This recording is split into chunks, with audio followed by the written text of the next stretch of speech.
राजस्थान में ले लो, सचिन पायलट हैं, वो अकेले ड्रम पर भर सकते हैं, लेकिन एक्सक्लूजन की पॉलिटिक्स चल रही है, इनको बाहर रखो। नमस्कार, मैं हूं आपके साथ प्रदीप आजाद और इस खास पेशकश में आपका स्वागत है। कहते हैं कि सियासत में जब मुद्दे होते हैं तो चर्चाएं होती हैं, मुद्दे अगर बड़े हों तो चर्चाएं भी बड़ी होती हैं। अब देखिए, इस समय हिंदुस्तान की अगर बात करें तो हिंदुस्तान की राजनीति में भी और ख़ास तौर पर इस वक्त कांग्रेस में जो माहौल बना हुआ है, राहुल गांधी की जब लोकसभा से सदस्यता रद्द कर दी गई, उसके बाद जो हिंदुस्तान के तमाम कांग्रेसियों में जो गुस्सा देखने को मिला, दिल्ली और दूसरे राज्यों में कांग्रेसी कार्यकर्ताओं में जो एक केंद्र सरकार के खिलाफ माना जाए या इस फैसले के खिलाफ माना जाए, जो गुस्सा बरपा, वो भी देखने लायक था। इधर बीजेपी ने राजस्थान में, यूं तो 4 राज्यों में किया, लेकिन राजस्थान में जो गेम खेला वो भी अब आने वाले विधानसभा चुनाव को लेकर एक अहम रूप से देखा जा रहा है। दरअसल बीजेपी के प्रदेश अध्यक्ष सतीश पूनिया को हटाकर अब उनकी जगह चित्तौड़गढ़ से सांसद सीपी जोशी को जो जिम्मेदारी दी गई और आज जिस तरीके से उन्होंने भारी तादाद में मौजूद बीजेपी कार्यकर्ता और नेताओं की मौजूदगी में जो कुर्सी संभाली, उसके बाद सियासी हलकों में कई अलग अलग तरीके के मैसेजेस पहुंचे हैं। दरअसल बीजेपी के इंटरनल नेताओं के बीच भी मैसेज पहुंचे और विपक्षी पार्टियों के पास भी मैसेज पहुंचे कि आखिर 2023 के आखिर में जो विधानसभा चुनाव होने हैं, उनकी तस्वीर क्या हो सकती है और पब्लिक का रुख क्या हो सकता है। आज कुछ इन्हीं मुद्दों को लेकर बातचीत होगी, चर्चा होगी और आज की चर्चा में हमारे साथ मौजूद हैं सुशील आसोपा जी, कांग्रेस के वरिष्ठ नेता। आसोपा साहब, बहुत बहुत स्वागत है। और धन्यवाद। सबसे पहले तो कांग्रेस की अगर हम बात करें तो ये जो तमाम जो चीज़ें अभी पिछले दिनों तैयार हुई, अगर एक हिंदुस्तान लेवल पर अगर देखें तो इसे किस नज़रिए से देखा जाए और क्या माना जाए कि आने वाले वक्त में जो पब्लिक के बीच जो मैसेज पहुंचने वाला है वो किस तरीके का पहुंच रहा होगा?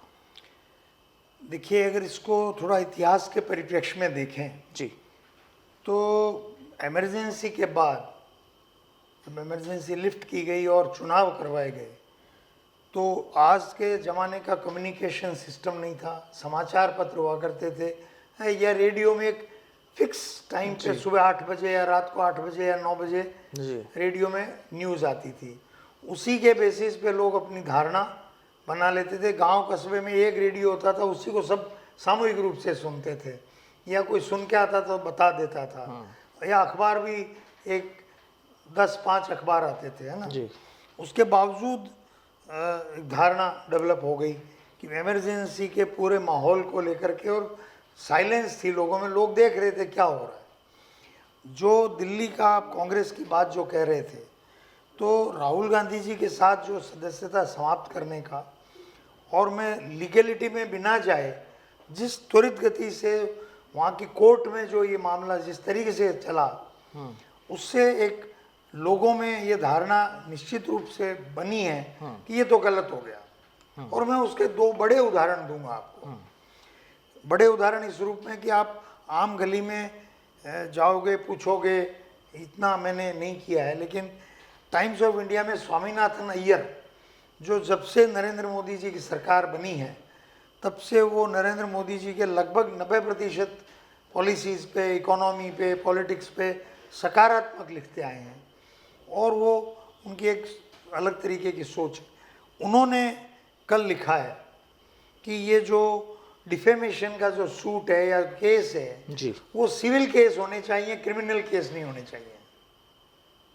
क्यों लिखा है कि भाई एक इतने से मामले को आपने क्रिमिनल केस बना दिया, और राहुल गांधी जैसे 4 बार के सांसद, उन्होंने कौन सी कोई गाली गलौज निकाल दिया, या उन्होंने एक सेंटेंस ये तो नहीं बोला कि इस देश में जितने मोदी हैं वो सब चोर हैं, ऐसा भी इन्होंने नहीं बोला।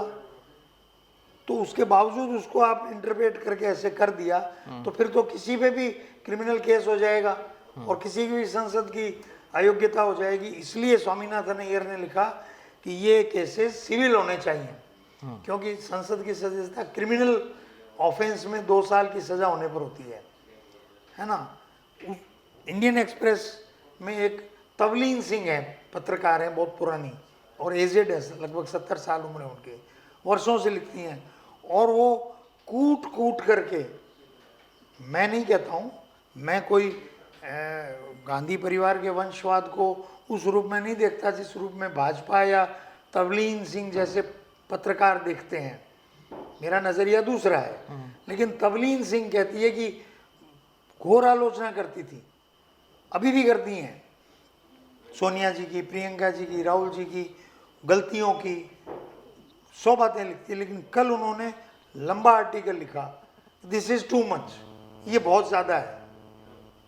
उनको 30 दिन का टाइम भी नहीं दिया अपील का, और मतलब सूरत से इंटरनेट पे आ गया फैसला और सुबह 10 बजे स्पीकर ने उनकी सदस्यता समाप्त कर दी। तो ये दुनिया, आप अगर ऐसा सोचते हैं कि दुनिया देख नहीं रही है तो ऐसा नहीं होता। आप कल वायनाड में जिस प्रकार का मशाल जुलूस निकला है, बड़ी भारी भीड़, लोगों में रोष है इस बात का। लेकिन मैसेज क्या जा रहा है? अब ये तो सारी चीज़ें हो गई, अब आने वाले वक्त में चूंकि चुनाव भी होने हैं, इस समय पूरे देश में एक सियासी माहौल बना हुआ है, उसको अगर उस नज़रिए से हम देखें तो देखिए, ये मेरी वो हैसियत तो नहीं है कि मैं उनको सलाह दे सकूं, गांधी परिवार को या खड़गे साहब को या कांग्रेस को, लेकिन मेरी आवाज़ शिकायत के रूप में कोई शिकायत कर दे मेरी, या रूटीन में पहुंच जाए तो वो सुने। मेरी उनसे गुजारिश है कि किसी भी फंक्शन में ही ले लो, कहीं कोई छोटी मोटी घटना हो गई तो क्या पूरा फंक्शन संभालने वाले सारे लोग उस स्पॉट पे चले जाएंगे? ना, ऐसा कभी नहीं करना चाहिए। उस स्पॉट को, डैमेज कंट्रोल को करने वाले जो एक्सपर्ट हैं वो उस डैमेज कंट्रोल को करें, बाकी व्यवस्था वैसे के वैसे ही बिल्कुल चलनी चाहिए। आपके लीगल जो एक्सपर्ट थे, गलती उनकी हुई है कि जब उस व्यक्ति जो पूर्णेश मोदी है, उन्होंने 1 साल से स्टे करवा रखा था अपनी अर्जी को, और 7 फरवरी को अडानी के बारे में राहुल जी ने भाषण दिया पार्लियामेंट में, तो उन्होंने 17 फरवरी को एप्लीकेशन लगा दी कि भाई मेरी तो स्टे अब मेरा वापस लेता हूँ और मेरी सुनवाई करो। तो उस दिन कान खड़े हो जाने चाहिए थे कांग्रेस के वकीलों के, सलाहकारों के, लीगल एक्सपर्ट्स के भी, क्या मामला है, और डैमेज कंट्रोल करते, बड़े बड़े वकील जाते, सूरत जाते, कहीं भी जाते, नहीं हुआ। तो अब आगे क्या करना है, वो लीगल करेंगे। जो बुरे से बुरा हो, बुरे से बुरी स्थिति के लिए तैयार रहते हुए और अच्छे से अच्छा अपने साथ करने की कोशिश करते हुए, अगर कांग्रेस को नहीं चलाया गया ढंग से आगे, तो हमारे लिए भरोसे का भी संकट उत्पन्न होगा और विपक्ष की राजनीति को भी नुकसान होगा और देश को भी नुकसान होगा, और नरेंद्र मोदी जी की जो निरंकुशता है वो हो सकता है और बढ़ जाए। अगर एक बार राहुल गांधी जी को अलग कर दिया जाए तो अब उनकी जगह, चूंकि अभी कांग्रेस की एक तरीके से लीडरशिप वही कर रहे थे सेंट्रल लेवल पर, किसको देखते हैं, कौन हो सकता है? अगर वाकई में अगर 8 साल तक मान लीजिए वो नहीं आ पाते हैं। नहीं, मैं नहीं समझता कि वो 8 साल वाला उनके साथ होगा। ऐसा मैं भी बहुत सारे रिटायर्ड जुडिशियल ऑफिसर से बात की है, बहुत सीनियर वकीलों से बात की है, मुझे लगता है कोई भी कोर्ट वो 2 साल को रिड्यूस कर देगी। चलिए राजस्थान आते हैं। अब राजस्थान में क्या चल रहा है, क्योंकि वहाँ से वो गाड़ी राजस्थान भी पहुँचती है और राजस्थान में चुनाव भी होने। राजस्थान की तबीयत कैसी लग रही है? भाई, अगर मेरी कांग्रेस की बात करो तो कांग्रेस की ही बात कर रहा हूँ अच्छी फिलहाल नहीं तो। है, तबीयत अच्छी नहीं है, निश्चित रूप से अच्छी नहीं है। और मैं अंदर से बहुत, मुझे पीड़ा और दुख है कि चुनाव 6 महीने दूर है और हमारी कोई तैयारी नहीं है। तो तैयारी तो ये जो तमाम लीडर्स और पब्लिक डोमेन में भी काफ़ी सुविधाएं, और जिस तरीके से अशोक गहलोत, रंधावा जी और डोटासरा जी का लगातार जो प्लान चल रहा है, और ये तमाम जो चीज़ें हैं, किस तरह की, वाकई अगर कांग्रेस को राजस्थान में मजबूत होना है तो क्या तैयारियां होनी चाहिए, अगर नहीं हो रही तो? आप मेरे से शुरू कर लो। अभी प्रियंका गांधी जी का मैंने भाषण जो है कल दोपहर में वहाँ सत्याग्रह में बैठे बैठे मैंने अपलोड किया था 3 मिनट का। अब तक उसको 2.5 लाख 2.25 लाख लोग देख चुके हैं, 18,000 लोग लाइक कर चुके हैं, 800 शेयर हो चुके हैं। आप पूछ लो कांग्रेस के यहाँ के कर्णधारों से कि भाई 5 साल तक जब विपक्ष में थे तो सुशील आसोपा ने क्या काम किया पीसीसी में, और वो 4.25 साल से घर क्यों बैठा है। तो वही स्थिति प्रदेश भर के कार्यकर्ताओं की है जिन्होंने 5 साल तक सचिन पायलट जी के नेतृत्व में जबरदस्त काम किया, वो आज घर बैठे हैं। इसके पीछे क्या मानते हैं, घर क्यों बैठे हैं? जब अच्छे कार्यकर्ता हैं, मजबूत हैं, तो फिर उन्हें घर क्यों बिठाया? उन्हें तो फील्ड में होना चाहिए। 1998 से राजस्थान की कांग्रेस में एक्सक्लूजन की पॉलिटिक्स चल रही है। एक्सक्लूजन मतलब जो मेरे नहीं है उनको बाहर रखो। एक्सक्लूजन, इंक्लूजन उनका जो मेरे हैं, अंदर वो जो मेरे हैं, बाहर वो जो मेरे नहीं है। कांग्रेस के होंगे मुझे कोई मतलब नहीं, कांग्रेस के हैं तो होंगे, जब विपक्ष में आएंगे तो फिर काम करना। ये कौन कर रहे हैं? ये तो सारी चीजें मैनेज होती है ना। 1998 से कह रहा हूं तो अब आप ही समझ लो मैं क्या कह रहा हूं। तो ऐसा क्यों? क्या इसका कभी विरोध नहीं है, या कभी हाईकमान इस चीज को नहीं जानता? क्या हाईकमान खुद चाहते हैं कि पार्टी खत्म हो जाए? मैंने एक बार आपके ऐसे संवाद में कहा था, आपको याद होगा, उस अंदर वाले चैम्बर में, कि वर्षों से कांग्रेस को एक सत्ता देने का कटोरा बना दिया है। एक ड्रम है जिसमें भरी हुई थी सत्ता 1947 में, ठीक है, और उसमें से ड्रम में से एक मग निकाला, दूसरा मग भरा नहीं किसी ने। वो मग निकालते निकालते वो ड्रम खाली हो गया। अब उधर से डालने वाले की क्षमता वाले जो नेता हैं उनको आप डालने दे नहीं रहे हो उसमें। वो मग भरा हुआ खड़े हैं, क्षमतावान है। कौन लोग हैं ऐसे, कौन नेता हैं?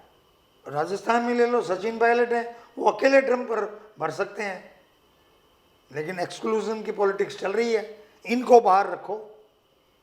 वजह क्या है इसके पीछे? वजह वही व्यक्तिवाद है, और क्या है। मतलब केंद्र को सक्षमता से खुलेआम पब्लिक डोमेन में कह करके फैसला लेना चाहिए। मतलब पार्टी की चिंता नहीं है, खुद की चिंता है, ये कह रहे हैं आप? वो तो ऐसा है कि आपको अगर या तो खुद जैसे पहले थे वैसे बन जाओ, और वो नहीं बन सकते तो भाजपा से सीख लो। वो देखो कितने नए लोगों को अवसर दे रही है। अभी आप कह रहे थे सीपी जोशी ने आज जी पदभार ग्रहण किया है जी। आप तो आपने देखा है, मैंने भी देखा है, पूरा सारी बीजेपी एकजुट थी। वसुंधरा राजे भी वर्चुअल थी। हम 3 साल से चिल्ला रहे थे उनके 12 मुख्यमंत्री हैं, 15 मुख्यमंत्री हैं। आज उन्होंने बता दिया उनका तो कोई मुख्यमंत्री का चेहरा नहीं है, वो तो एक हैं, एक छतरी के नीचे एक हैं। तो क्या लगता है कि जब अब आपने बीजेपी की बात छेड़ी, तो जब सीपी जोशी ने जब कुर्सी संभाल ली, अब राजस्थान की राजनीति में क्या ये कांग्रेस को सीधा चैलेंज कर पाएंगे? बीजेपी का जो लड़ने का तरीका है वो सामूहिक तो नेतृत्व होता है उनका।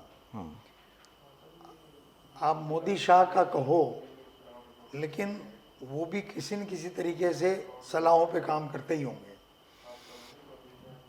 चाहे ऑफिसर्स होंगे, आरएसएस के होंगे, कुछ अपने पुराने साथी होंगे, कुछ भी होंगे, और सामूहिक ही वो चुनाव लड़ते हैं। हर व्यक्ति देख लो, आप किसी के मुंह से कह लो एक वसुंधरा जी को छोड़ दो, पूछ लो आप मुख्यमंत्री के दावेदार हैं, तो वो कहते हैं कि संसदीय बोर्ड तय करेगा। और हमारे यहाँ कि विधायक तय करेंगे। अरे भाई विधायक किस बात का तय करेंगे? विधायक को विधायक बना कौन रहा है? पार्टी बना रही है। विधायक कोई आसमान से उतरा हुआ सितारा है क्या? ये जोरदार मामला है हमारे यहाँ। मतलब सिंबल देगा दिल्ली, चुनाव के लिए प्रत्याशियों को खर्चा भेजेगा दिल्ली, उपयुक्त पीसीसी अध्यक्ष का चयन करके 5 साल मेहनत करने के लिए यहाँ भेजेगा दिल्ली, वो पीसीसी चीफ मेहनत करके माहौल बनाएगा, सरकार लाने की कोशिश करेगा और सरकार ले आएगा, तो वो भी दिल्ली का ही नुमाइंदा है। लेकिन जब वो विधायक जीत जाएंगे तब कहेंगे नहीं ये तय करेंगे वो होगा, तो अपने आप ही जीत गए क्या भाई? तब संसदीय बोर्ड या आला कमान क्यों नहीं अपना नियम बनाते हैं कि भाई हम तय करेंगे वो मुख्यमंत्री होगा? उन्होंने कर रखा है ना, संसदीय बोर्ड है उनका, 9 आदमियों का या 13 आदमियों का, कुछ भी करो, रायशुमारी करते हैं नहीं करते हैं। यहाँ तो बगावत हो गई, कुछ भी करते होंगे वो, वहां से नाम आता है ये मुख्यमंत्री तो होगा। क्या लगता है कि जिस तरीके से अब बीजेपी में प्रदेश अध्यक्ष के तौर पर बदलाव हुआ, और जाहिर सी बात है कि जब नई टीम बनेगी, नए लोग आएंगे, आप खुद कह रहे हैं कि यहाँ युवाओं को भी मौका दिया जाता है, नए लोगों को भी मौका दिया जाता है, लेकिन कांग्रेस में शायद ये कमी नज़र आती है। तो वही चीज़ कि क्या अब वाकई कांग्रेस में बदलाव की ज़रूरत है, लगता है? नहीं, बदलाव कहाँ? चाहे वो पीसीसी चीफ के तौर पर हो, चाहे मंत्रिमंडल में हो, सत्ता में हो, संगठन में हो, जहाँ भी। इस पे मैं कोई टिप्पणी करना जरूरी नहीं समझता। मैं ये समझता हूँ कि कांग्रेस एज ए होल जो दिल्ली में चल रही है उसके अंदर बड़े बदलाव की जरूरत है। आज 1 महीना हो गया, अध्यक्ष को सीडब्ल्यूसी के गठन का अधिकार दे दिया गया। 1 महीना हो गया, आपने सीडब्ल्यूसी का ही गठन नहीं हुआ आपकी, अभी भी स्टीयरिंग कमेटी चल रही है। और 1980 का जो बैच है वही कांग्रेस चला रहा है, उनकी उम्र सबकी 70 से 80 साल है। अरे युवा भारत को चला रहे हैं बूढ़े, तो पार्टी को अपने अस्तित्व के बारे में सोचना ही पड़ेगा, चिंता करनी पड़ेगी। तो चिंता करनी पड़ेगी 2023 में जो इलेक्शन आने वाले हैं कांग्रेस को। अब वो जो नीति निर्धारक हैं वो मेरे से बेहतर जानते होंगे। राजस्थान में तो सचिन पायलट जी को अगर मुख्यमंत्री नहीं बनाते हैं तो सरकार आने का सपना ही मत लो आप। अगर सचिन पायलट को जिम्मेदारी नहीं देते हैं, जिम्मेदारी नहीं, मुख्यमंत्री नहीं बनाते हैं, तो सरकार आने की बात ही मत सोचो। और अगर इन्हें पीसीसी चीफ बना दिया जाता है तो वो तो मैंने पहले भी आपको कहा था, पीसीसी चीफ बना दिया तो वो स्टेज के ऊपर अशोक गहलोत जी के कंधे पे बैठ के और झोली फैलाएंगे तो भी लोग वोट नहीं देंगे। कांग्रेस के सामने भरोसे का संकट हो गया है। राहुल गांधी जी खुद कह के गए थे मैं सचिन पायलट से रिपोर्ट लूंगा, उन सचिन पायलट को डिप्टी सीएम बना के भेज दिया और फिर पता भी नहीं किया कि उसके साथ क्या व्यवहार हो रहा है यहाँ पे। अच्छा, एक आखिरी सवाल कि पिछले दौर में जब तमाम चीज़ें हुई थी, केसी वेणुगोपाल और तमाम जो सीनियर लीडर्स थे उन्होंने हाथ उठवा के, वो तस्वीर याद होगी आपको, जब अशोक गहलोत और सचिन पायलट को हाथ उठवा के यही कहा था कि ये दोनों हमारी धरोहर है, संपत्ति, एसेट है। अभी क्या स्थिति है? क्या वाकई ये चीज़ें नज़र आ रही है राजस्थान की कांग्रेस में आपको? एक बात, 2002 में जब उनको लॉन्च किया गया था, नौकरी छोड़ी थी बीबीसी ब्रॉडकास्टिंग कंपनी की और अमृतों के बाग में सभा हुई थी 2002 के ज़माने में, 10 फरवरी 2002 को उनके पिता की जयंती थी। दोनों ग्राउंड भर गए थे अगर आपको याद हो तो। और 2004 का चुनाव, हमारी सरकार 6 महीने पहले हटी थी, हार गई थी, वसुंधरा जी मुख्यमंत्री थी और केवल 4 सीटें जीती थी कांग्रेस। यूपीए जरूर बन गई थी वहाँ, क्योंकि ममता बनर्जी, लालू यादव, डीएमके वीएमके मिला के 273 का आंकड़ा फिट हो गया और वाजपेयी 188 से 138 पे आ गए और कांग्रेस 114 से 144 पे चली गई। टेक्निकली 6 सीटें हमारी ज़्यादा थी, इसलिए हमें राष्ट्रपति ने बुला लिया तो सब दल एक हो गए और बन गई हमारी। राजस्थान का क्या योगदान था, उसमें 4 सीटें थी, उन 4 में 1.25 लाख वोट से जीत के गए थे सचिन पायलट। आप कह दो हमने बनाया, हाँ आपने सिंबल दिया, कांग्रेस ने सिंबल दिया उनको, मेहरबानी है कांग्रेस की, सोनिया जी की कृपा है। राहुल जी युवा नेताओं को चाहते थे, जीते तो सचिन पायलट आए ना, बाकी 21 जीत के आते हैं ना फिर, अगर वो मास लीडर थे तो। आप समझिएगा। और सचिन पायलट के प्रभाव से ही बगल की सवाई माधोपुर जीती ये नमो नारायण मीणा जी, उनके प्रभाव से ही बगल की अलवर जीती डॉक्टर करण सिंह यादव। 3 सीटें जीता ही सचिन पायलट ने, और चौथे वो शीश राम जी केवल 34,000 वोटों जीते थे। He is a mass leader. Mass leader से कांग्रेस में भय होता है, ये प्रॉब्लम है कांग्रेस की। Congress has to redress this problem. Congress को अपना ये जो भय या धारणा बना रखी है, इसको ठीक करना होगा, नहीं तो कांग्रेस के लिए सामने भरोसे का संकट है। यानी एसेट वाली कहानी तो फिर लगता नहीं है जब ये हालात ऐसे बने। हो सकता है स्ट्रेटजी हो सकता है हिपोक्रेसी हो सकता है ढोंग हो सकता है क्या हो उनके मन में, बेवकूफ़ बना रहे हो। अब वो तो सचिन जी पे है कि वो कितने दिन तक इस बुलाव में रहना चाहते हैं, नहीं रहना चाहते हैं, या उनको इंटरनली कोई और एश्योरेंस है, नहीं है। लेकिन पब्लिक के डोमेन, पब्लिक के बीच में जब तक कोई मैसेज नहीं पहुंचता हो, आप इंटरनल कुछ भी प्लान कर रहे हो, कुछ भी सोच रहे हो, लेकिन अगर वो वक्त निकल जाता है और उस वक्त के दौर में अगर वो चीज़ें नहीं आती है सामने, तो फिर सवाल तो उठते ही है ना। नहीं, देखिए, ये इंडियन पॉलिटिक्स का जो डायनेमिक्स है वो अलग तरीके का है। अचानक भी घटनाएं बहुत होती हैं और अचानक घटना होकर के पता नहीं क्या हो जाए। आपको 1985 का असेंबली इलेक्शन वैसे याद नहीं हो तो आपको मैं बताऊं, चुनाव चल रहे थे, प्रचार चल रहा था, मतलब नॉमिनेशन और विड्रॉ होने के बाद का जो 20 दिन का प्रचार है वो चल रहा था। राजा मान सिंह की वहाँ हत्या हो गई भरतपुर में। उन्होंने अपनी जीप से जो है वो मुख्यमंत्री के हेलीकॉप्टर को टक्कर मार दी, ऐसा कुछ घटना हुई और वो एनकाउंटर हुआ, कुछ भी हुआ और उनकी मौके पे ही डेथ हो गई पुलिस की गोली से। आयोग बैठा, जो भी हुआ।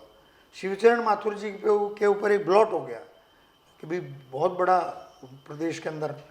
तो चलते चुनाव में राजीव गांधी जी ने शिवचरण माथुर जी का इस्तीफा लिया और कार्यवाहक मुख्यमंत्री बनाया गया हीरालाल देवपुरा को। वो अपना प्रचार कर रहे थे वहाँ कुंभलगढ़ में, उनको बुलाया गया, रात को शपथ हुई, वापस वो अपना प्रचार में चले गए, क्योंकि वो तो मास लीडर तो थे नहीं। तो इसलिए राजनीति में क्या अचानक हो जाए इसमें मैं कुछ कह नहीं सकता, परंतु ये निश्चित है कि कांग्रेस को अपने अंदर बहुत बड़े परिवर्तन लाने होंगे। और ये जो बीच बीच में इस तरह की मोदी जी घटनाएं कर रहे हैं, ये अभी पार्लियामेंट की सदस्यता कर दी, हो सकता है कल ईडी कर दें, परसों नेशनल हेराल्ड कर दें, तो वो तो उड़ जाएंगे। आपका सिस्टम तो फिर भी चालू रहना चाहिए ना भैया। तो देखिए, कुल मिलाकर कहानी सीधी सी यही है और सूबे के मुखिया अशोक गहलोत भी इस चीज़ को कई बार कह चुके हैं कि राजनीति में जो होता है वो दिखता नहीं और जो दिखता है वो होता नहीं। और यहाँ पर जो तमाम ये चीज़ें निकल कर आई कि किस तरीके से इस वक्त बीजेपी अपने जो उनके जो तौर तरीके हैं उन तौर तरीकों से आगे बढ़ने में लगी हुई है और किस तरीके से राजस्थान में कांग्रेस की हालत हो रही है।